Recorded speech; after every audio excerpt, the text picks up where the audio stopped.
Welcome. I'm Halcyon, this is Hug Nation. Today, I want to talk about Trump.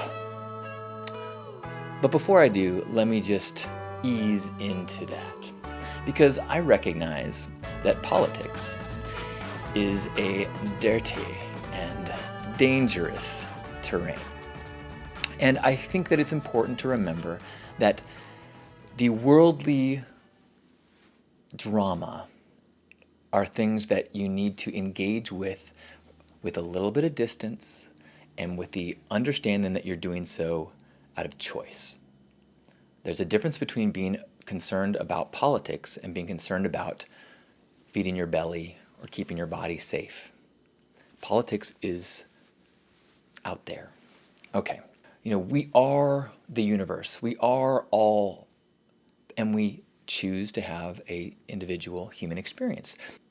And I like to think of it like you're putting on a jersey for a soccer team.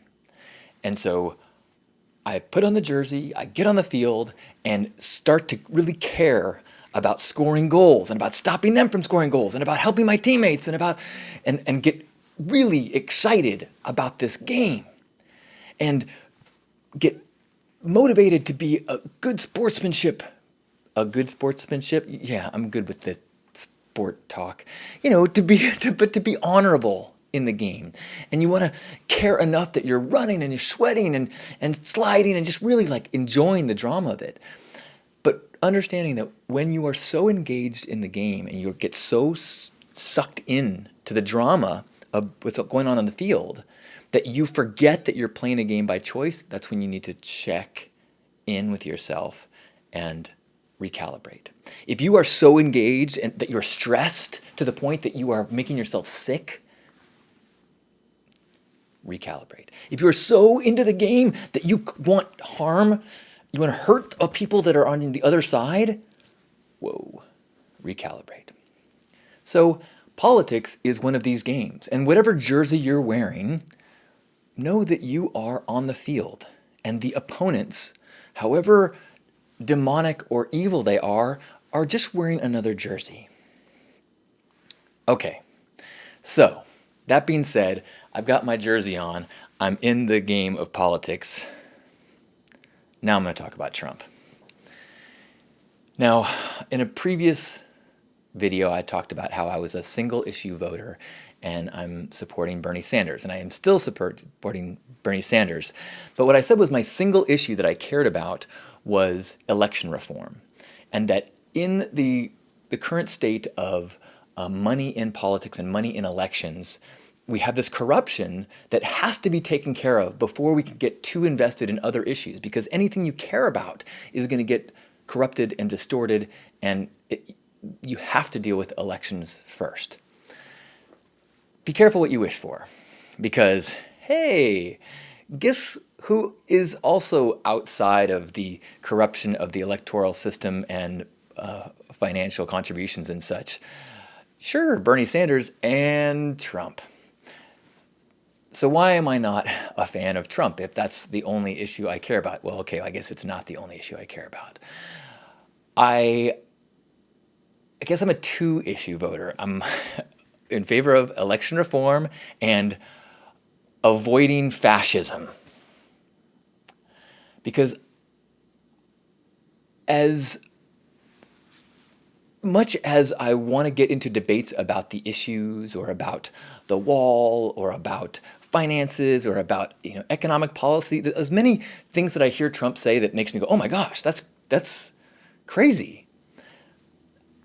I want to stay focused on the one thing that I care the most about. And that is Trump's continued rhetoric and encouragement and bravado and his continued demonstration that he is in favor of violence. He is in favor of basically punishing people for having voices of dissent. He has, at his rallies, made it very clear that he wants to roughhouse, rough handle, mistreat anybody that's not on his side. His said things that has encouraged people in the audience to attack and punch people as they're being removed from his rallies. And he has even said things like, back in my day, we would beat up people that voiced dissent so that they knew that there were consequences for, speaking out against the emperor. What? I don't know, but that seems so scary and so contrary to an America that is built on dialogue, that is built on freedom of expression. If you have freedom of speech, but the mob will beat your ass if you say anything negative about the president, that is a fascist state. That is a dangerous place. That is scary. And now I know that, on one hand, the very environment that we're in right now, with the fact that it's so acceptable to badmouth the president, to badmouth our leaders, has created this environment where there's so much anger and so much aggression. And we have these, media systems that know that if it bleeds, it leads, and bleeding is having conflict and saying the president's an idiot and whatever. And so you have this high level of anger towards current administration, which leads the way to a Trump-ish possibility, which then says, how dare anyone say anything against me or interrupt me or do anything but treat me like untouchable. Not just how dare they, make them pay. Physically hurt those that go against me. And of all the things I love about America, the fact that we are allowed and encouraged to speak out and voice our opinions, even at the things that we're frustrated about, even as we're like, oh my gosh, that is sacred. If you lose that, you lose everything.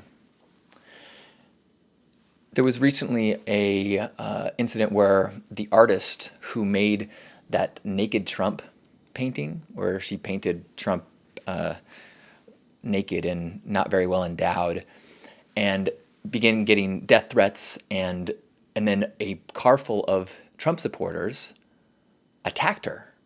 And so she's on TV with this black eye, and it's like, this is exactly what Trump's attitude, Trump's bravado, and Trump's macho-ness will lead to and will encourage and is happening. This is the acceptable level of behavior if you don't like something. You can physically attack it and punish it and teach it a lesson to not do that anymore.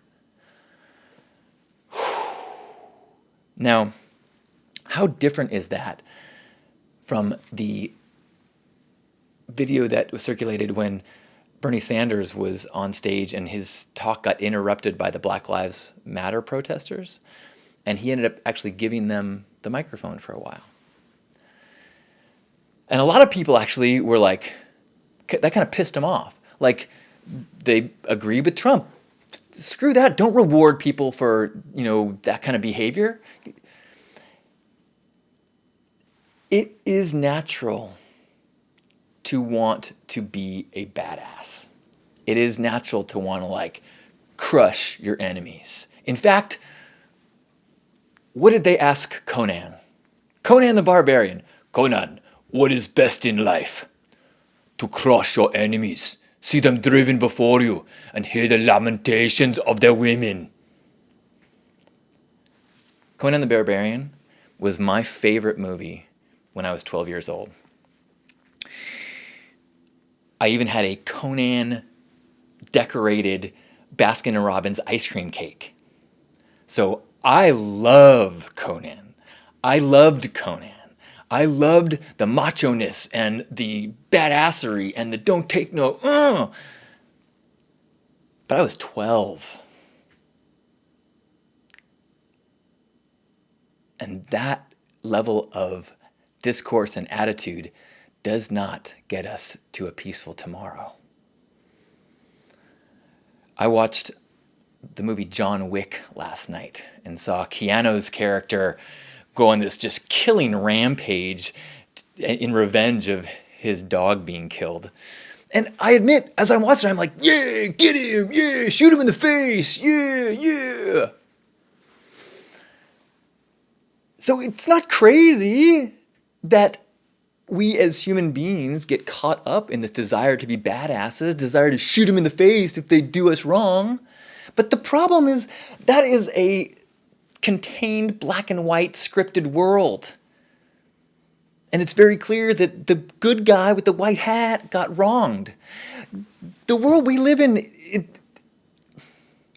the US has killed tens of thousands of dogs. And there are angry people everywhere. The only way to stay the Conan the Barbarian in this world is to either kill or imprison everyone that speaks up, everyone that disobeys. And what's scary is I think a lot of people think, yeah, exactly.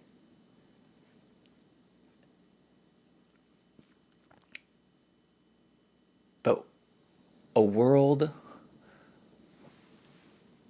where we have that level of authoritarianism, we have that level of power controlling, we have that level of unaccepting of dissent, all it does, it robs us of our freedom. It doesn't defend freedom. And it is becoming, to me, what is core in this election. There's all sorts of issues that are important. But people think the system is broken now. There's still a lot of good in it, and there's a lot of pieces in our broken system that give us the tools to work to fix it. Oh my goodness. And I think one of the things that I think is scariest, but is worth remembering, is that the problem with the state of politics right now is not Trump. Trump is the voice. Trump is what has given visibility to a very real and widespread attitude of anger and frustration and closed-mindedness and xenophobia, and it's this scary reflection of America, a scary acknowledgement that we are not post-racism. We are not evolved. We have our moments. We're making progress in some areas, but so I don't know what happens. Let's say, yay, we defeat Trump. Our jersey beats their jersey. We still have the beliefs and the attitudes and the anger and the fear that we need to figure out and work through. And there's not a lot of dialogue that's going to talk down Conan the Barbarian. Crom! So, keep fighting for Bernie Sanders if that's your guy. Be aware that a Trump America is a scary place. Fight for the ability to speak up and voice dissent regardless of who your guy is. And remember, above all of it, that there are stories that make sense to everyone on the field. If your jersey's blue, it makes sense to you that you want to score on red. And if your jersey's red, it makes sense that those blue guys, you got to keep them out. And try to have some compassion towards the opponents. Because big picture, we're all playing a game.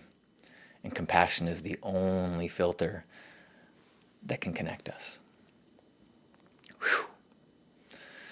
Thank you for being a voice and a action of compassion in the world. It does make a difference. And those ripples, sometimes it's what holds it all together. So thank you. I love you. What is best in life?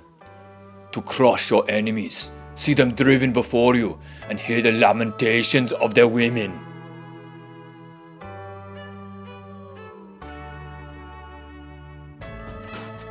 Ten hearts.